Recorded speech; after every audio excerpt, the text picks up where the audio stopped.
तारा की चीख पूरे मोहल्ले में गूंज रही थी। पर मजाल है जो कोई उसे बचाने आता, क्योंकि सबको लगता है कि ये उन लोगों का निजी मामला है और रोज का ही नाटक है। रोज रोज कौन इन लोगों के पचड़े में पड़े। पर क्या सचमुच ये निजी मामला है?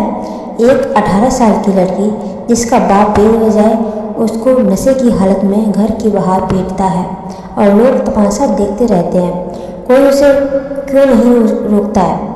तारा का पिता बहुत शराब पीता था। जब तारा 10 साल की थी तभी उसकी माँ भी सबक सिखा गई और मासूम तारा को अपने नशेड़े पति और उसकी एक और 18 साल की लड़की के भरोसे छोड़ गए।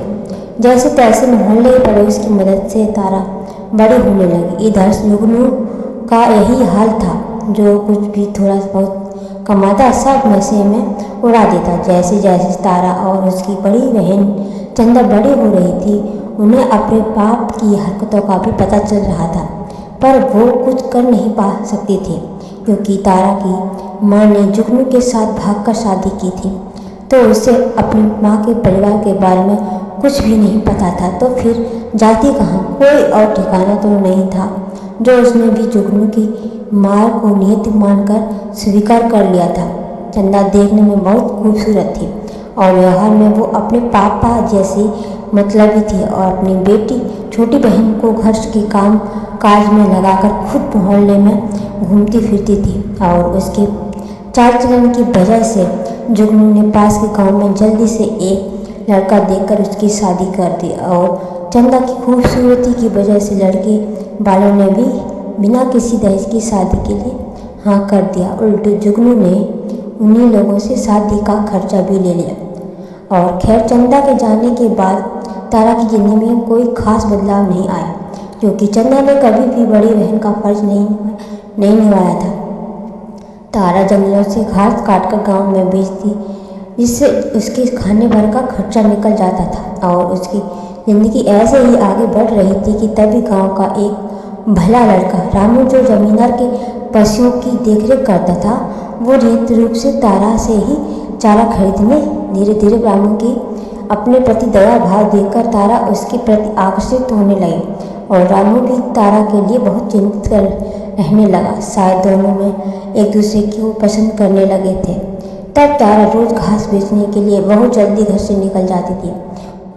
उसके साथ की लड़कियों को भी तारा और रामू के बारे में सब पता था और वो सभी तारा से खुश देखकर बहुत खुश थी कि अच्छा है तारा की शादी रामू से हो जाए तो उसकी किस्मत भी सुधर जाए। धीरे धीरे तारा और रामू के बारे में सारे गांव वाले को बातें करने लगे और ये बातें दोनों के घरों तक भी पहुंच गई। रामू के माँ बाप ने उसे धमकाया कि वो लोग उसकी शादी किसी अच्छे घर की लड़की से करेंगे जहाँ से उन्हें कुछ दहेज भी मिल जाए।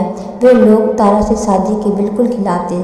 जब तारा की बापू को ये बात पता चली तो हमेशा की तरह उसने तारा को बहुत मारा और उसे कमरे में बंद कर दिया।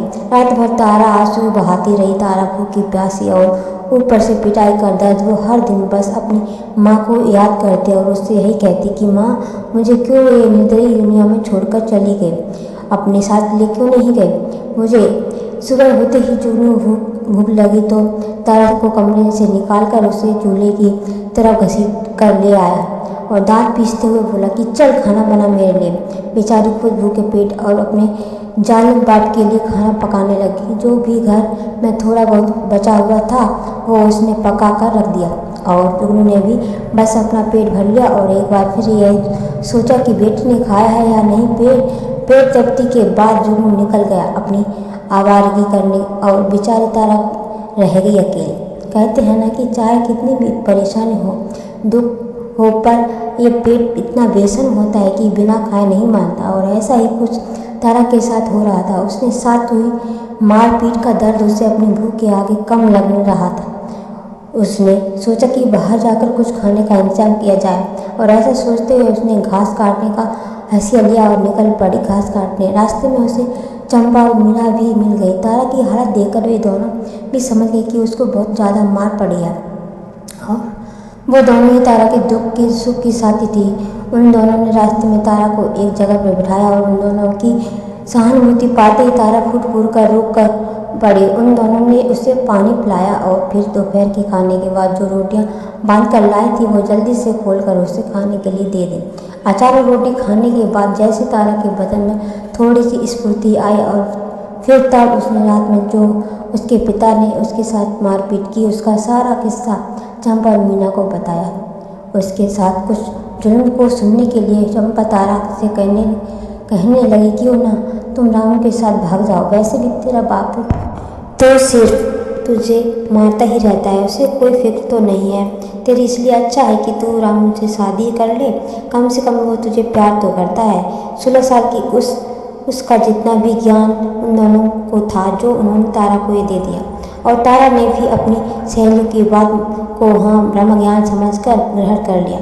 और वे बेचारी करती भी क्या, क्योंकि ये सहेलियाँ उसका पूरा परिवार थी और जिन परिस्थितियों में से तारा गुजर रही थी उन परिस्थितियों में जो अच्छे खासे परिपक्व लोग भटक जाते हैं तो वे बेचारी तो 16 साल की मासूम बिन माँ की बच्ची थी जिसने हंसने खेलने की उम्र में माँ को खो दिया और पढ़ने लिखने की उम्र में घर की सारी जिम्मेदारियाँ उसके सर पर डाल दी गई।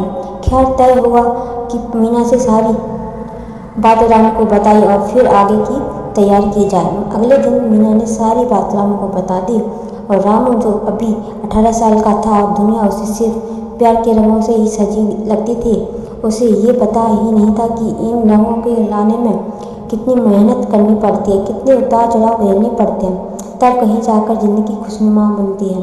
खैर मीना की बात उसे सही लगी और उन दोनों ने योजना बनाई कि सुबह अंधेरे ही तारा घास काटने नहाने निकलेगी और जंगल में रामू से मिलेगी और फिर दोनों वहाँ से शहर चले जाएंगे। वो रात तारा और रामू दोनों की आंखों से बीती। तारा चूँकि वो है एक स्त्री की ही स्त्री के स्वभाव के चलते उसका मन अपने पिता के लिए भी चिंतित था कि उसके जाने के बाद उसके पिता का कौन ख्याल रखेगा, या फिर अपने सुनहरे भविष्य की कल्पना उसे अपने पिता के प्रति उम्र प्रेम भारी पड़ने लगती है। खैर सर्दी की छुट्टी थी। सुबह 3 बजे दोनों ही जंगल की तरफ निकल पड़े, क्योंकि गांव में 4 बजे ज़्यादातर लोग जा जाते हैं। छिपते छिपाते दोनों जंगल में निहित स्थान पर मिल गए और एक दूसरे को देखकर ऐसे खुश हुए मानो जन्मों के बिछड़े के बाद मिले हों। रामू ने तारा का हाथ थामा और शहर की तरफ जाने के लिए निकल पड़ा। बस स्टैंड पर दोनों मुंह ढककर एक दूसरे से अलग होकर बैठे ताकि उन्हें कोई ना पहचाने, और जैसे ही बस आई दोनों बस में अलग अलग बैठ गए। शहर पहुंचते ही दोनों ने राहत की सांस ली। आज पहली बार तारा को दुनिया इतनी खूबसूरत लग रही थी कि रामू का हाथ उसने बहुत मजबूती से थाम लिया और दोनों एक साथ अपने नए जीवन की शुरुआत करने के लिए आगे निकल पड़े। प्यार की उम्र का पहला पड़ाव होता है बुनियादी सुविधा, जो अब रामू और तारा को भी उस ज़रूरत का एहसास हुआ। और तब रामू ने तारा से कहा कि सबसे पहले हमें अपने रहने का इंतजाम करना होगा, क्योंकि सर्दी के दिन काटना तो आसान होता है पर रातें बहुत मुश्किल। तो दोनों की अपना बसेरा ढूंढने लगे। पूछते पाछते वो दोनों एक छोटी बस्ती में पहुंचे। प्यास और भूख से दोनों का बुरा हाल था। बस्ती में घने घने पेड़ों से घिरे हुए कुछ चुनिंदा मकान ही थे, जिनकी दीवार जगह जगह से धड़ रही थी। बस्ती में एक ही नल था, शायद जहाँ पर लोगों की लंबी कतार थी। पानी लेने लिए होड़ लगी हुई थी और आपस में लोगों का झगड़ा भी हो रहा था। खैर उन दोनों ने चारों तरफ नज़र घुमाते हुए बस्ती का जायजा लिया और फिर पानी के नल की तरफ भरने लगे। लोगों की नज़र जैसे ही उन दोनों पर पड़ी तो उन्होंने तुरंत ही पहचान लिया कि दोनों नए आए हैं इस बस्ती में। बस्ती वालों ने उन लोगों को कुछ नहीं कहा और फिर दोनों नल की तरफ पानी पीने चल पड़े। पानी पीने के बाद उन्होंने उन लोगों से कोई किराए पर पूछा। उन्होंने उस बस्ती के मालिक का पता बता दिया और थोड़ी जिद्दोजहद के बाद उन दोनों को रहने का ठिकाना मिल गया। अब तारा ने रामू से कहा कि कोई मंदिर पता करे जहाँ वो दोनों शादी कर सके। रामू और तारा के पास जो भी थोड़ा बहुत पैसा था उन पैसों से उन लोगों के घर के किराए और खाने पीने के 2-3 महीने का गुजारा हो सकता था। अब जब रामू शादी के लिए पता करने गया तो पता चला कि वहाँ शादी की रजिस्ट्रेशन और पंडित को देने में बहुत पैसा खर्च हो जाएगा। अब रामू थोड़ा परेशान हो गया कि क्या किया जाए। अगर वह विधि विधान के साथ तारा से शादी करता है तो बचे हुए सारे पैसे खर्च हो जाएंगे, और यदि वह बिना रीति रिवाज पूरे पूरे हुए तारा को पत्नी स्वीकार करता है तो तारा इस बात से सहमत नहीं होगी। सारी रात रामू इसी पशुपेश में रहा कि वो तारा से क्या कहे। सुबह होते ही रामू उठा और काम की तलाश में बाहर निकल गया। इधर तारा नल के पास पानी लेने की लाइन में खड़ी थी। घर आकर उसने देखा कि रामू जा चुका है। उसे थोड़ा दुख भी हुआ कि सुबह बेचारा रामू बिना खाए पिए घर से निकल गया। वो भी क्या करती, घर में अभी कोई सामान ही नहीं था जिससे वो खाना पकाकर रामू को खिला सकती। इधर तारा को घर न पाकर तारा के पिता बुरा हाल था। सारे गांव में बात फैल चुकी थी कि तारा और रामू घर से भाग गए हैं। तारा के पिता तो ज़्यादा फर्क नहीं पड़ा, पर रामू के परिवार वाले बहुत ही बेइज्जती महसूस करते हैं। उन्होंने घर से निकला ही बंद कर दिया था।